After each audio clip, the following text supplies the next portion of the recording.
आप सबका फिर से स्वागत है आपके अपने चैनल फिजिक्स दा में, जहां हम लोग आज पढ़ेंगे क्लास 9 का law of conservation of momentum.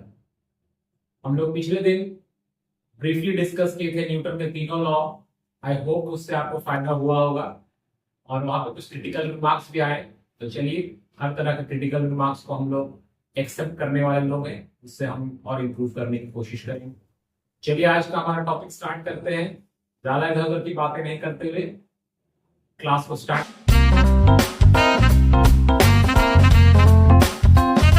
आज का topic law of conservation of momentum. तो टॉपिक है law of conservation of momentum.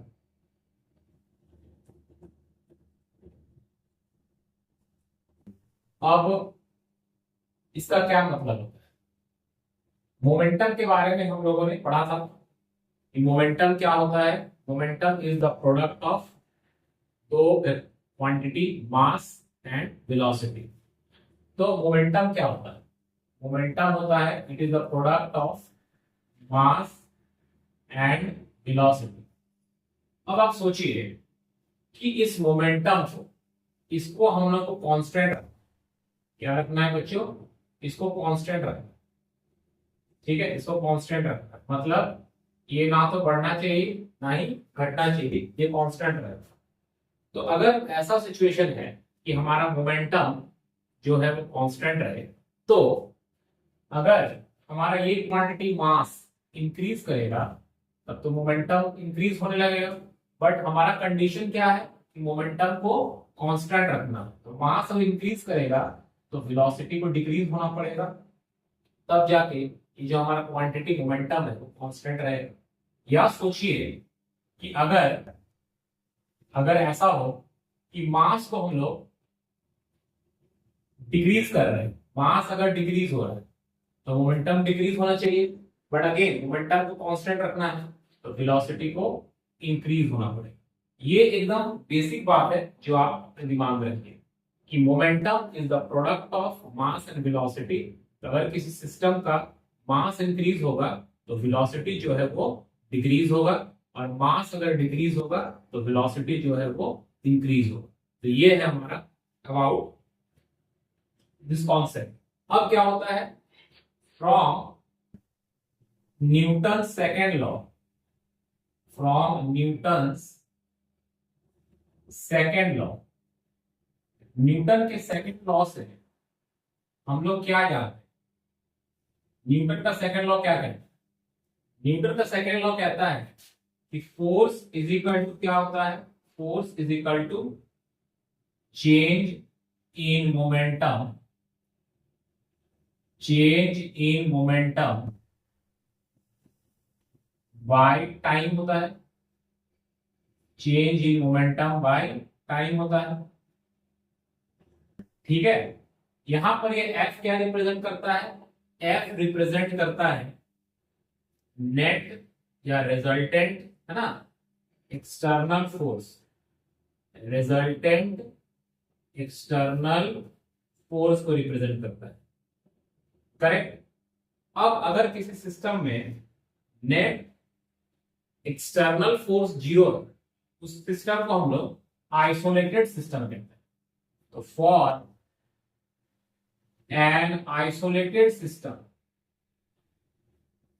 for an isolated system, अगर किसी आइसोलेटेड सिस्टम के लिए हमारा नेट एक्सटर्नल फोर्स जीरो है, F हमारा अगर जीरो है, तो F अगर हमारा जीरो है बच्चों, तो इसका मतलब हमारा देयरफॉर हम लोग क्या लिख सकते हैं कि ये जो क्वांटिटी है F इसके इक्वल है change in momentum, change in momentum per unit time को ही हम लोग एक्सटर्नल फोर्स कह रहे हैं। तो change in momentum per unit time जो हमारा आ रहा है ये हमारा जीरो आ जाएगा, क्योंकि हमारा नेट एक्सटर्नल फोर्स जीरो है किसी आइसोलेटेड सिस्टम के लिए। तो इसका मतलब क्या हो गया change in momentum, change in momentum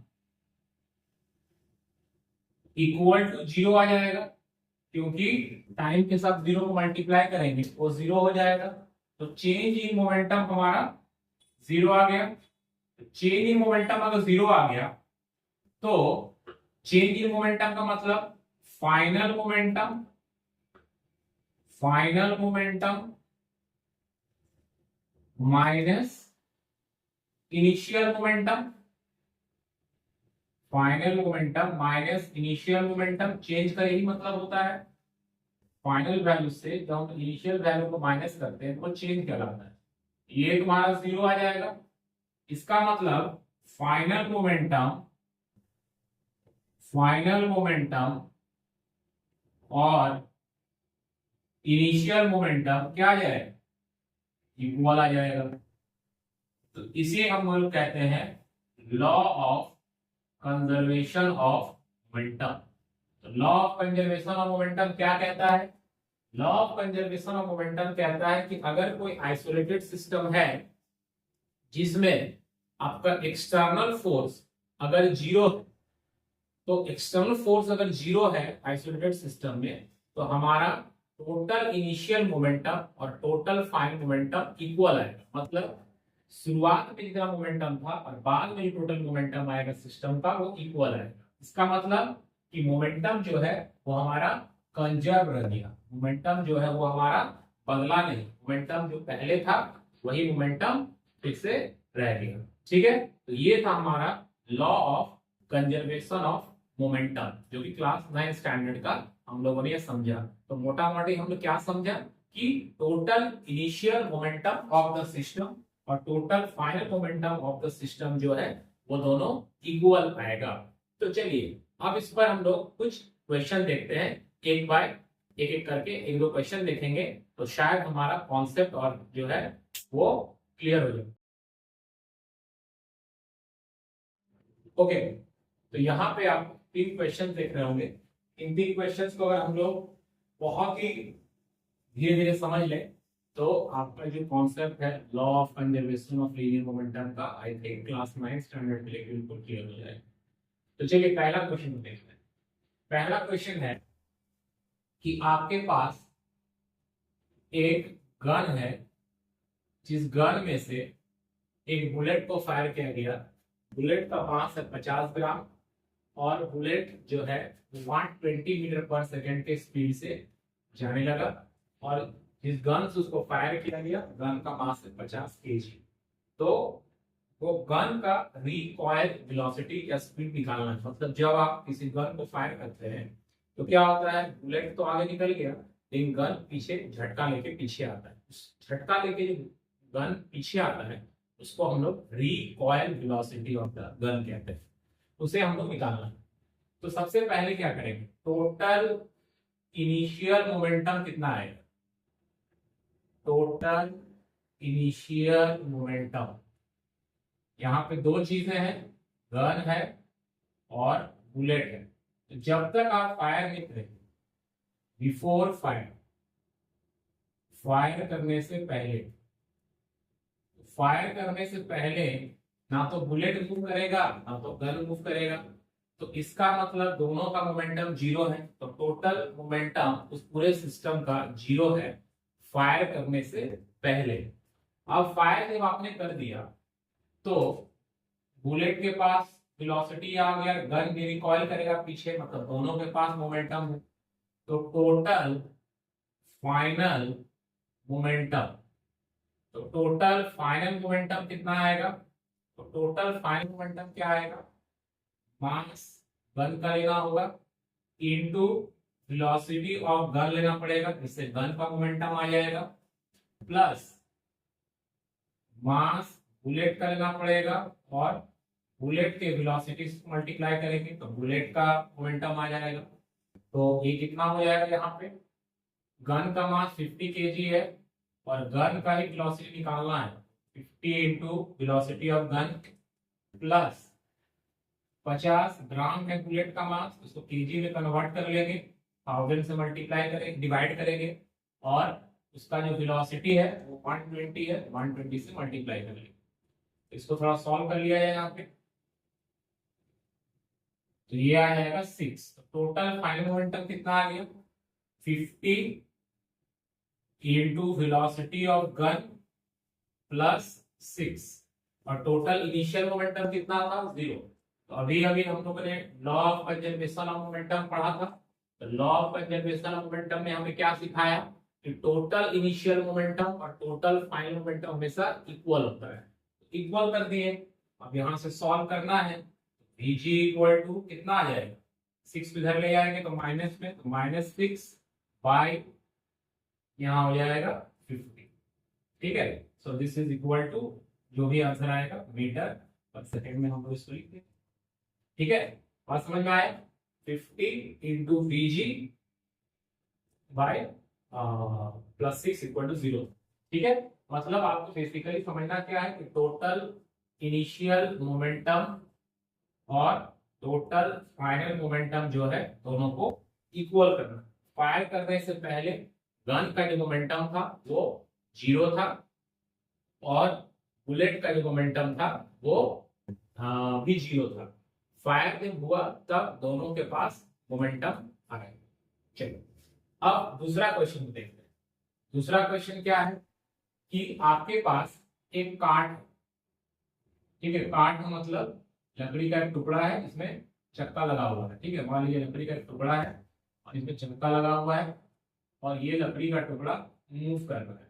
ठीक है, इसका मास है 3 kg, और ये कितने वेलोसिटी से मूव कर रहा है, ये मूव कर रहा है आपका 10 मीटर पर सेकेंड के वेलोसिटी से। ठीक है, तो टोटल इनिशियल मोमेंटम कितना आ जाएगा, टोटल इनिशियल मोमेंटम, तो टोटल इनिशियल मोमेंटम कितना आ जाएगा, टोटल इनिशियल मोमेंटम आ जाएगा 3 into 10, that is 30 kg metre per second. 30 kg metre per second आ गया टोटल इनिशियल मोमेंटम।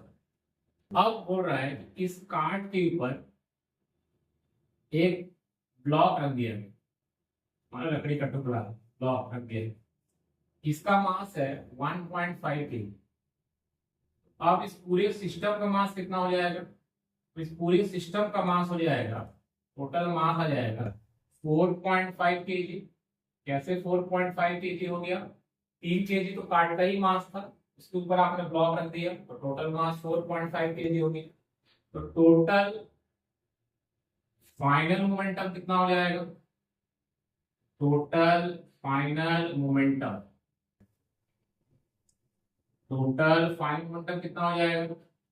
अब मान लीजिए v वेलोसिटी चल रही है, वेलोसिटी हमें निकालना है, 4.5 इंटू v हो जाएगा। So again law of conservation of momentum के हिसाब से टोटल इनिशियल मोमेंटम और टोटल फाइनल मोमेंटम को लोग इक्वल कर सकते हैं। तो 30 is equal to 4.5 into v। So 30 by 4.5 कर देंगे तो हमारा v निकल जाएगा, देयरफॉर हमारा v आ जाएगा 300 बाई 45। इसको अगर आप सॉल्व करेंगे तो 20 बाई 300। ठीक है, तो ये था हमारा दूसरा क्वेश्चन। क्लियर हो रहा है। थर्ड क्वेश्चन में चलते हैं। थर्ड क्वेश्चन में क्या कह रहा है कि दो बॉल है सेम मास का, और दोनों बॉल जो है वो एक दूसरा की तरफ मूव कर रहा है। मतलब ये एक बॉल है और ये एक बॉल, ये ऐसे जा रहा है और दूसरा वाला बॉल उसकी तरफ मूव कर रहा है। ठीक है, इसका मास है 1.5 kg और इसका भी मास है 1.5 kg, और ये मान लेते हैं कि 2 मीटर पर सेकेंड से मूव कर रहा है और ये 3 मीटर पर सेकेंड से मूव कर रहा है। ठीक है, तो टोटल इनिशियल मोमेंटम कितना होगा, टोटल इनिशियल मोमेंटम कितना आएगा, टोटल इनिशियल मोमेंटम आ जाएगा 1.5 इंटू 2, 1.5 इंटू 2।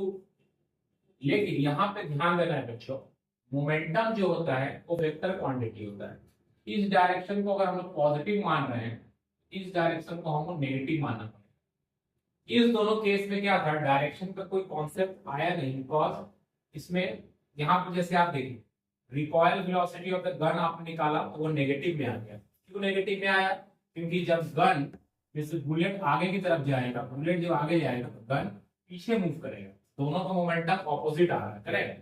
तो यहाँ पे देखिए अगर हम इसको गन मान रहे हैं, ये बुलेट मान रहे हैं, ये अगर इधर जा रहा है तो गन पीछे आ रहा है, मतलब अगर इस डायरेक्शन को पॉजिटिव लेते हैं इस डायरेक्शन को नेगेटिव लेना होगा। अगर आप इस डायरेक्शन को पॉजिटिव लेंगे तो फिर इसको नेगेटिव लेना पड़ेगा। तो हम लोग जनरली जो राइट साइड में डायरेक्शन होता है उसको पॉजिटिव लेते हैं, लेफ्ट को नेगेटिव लेते हैं।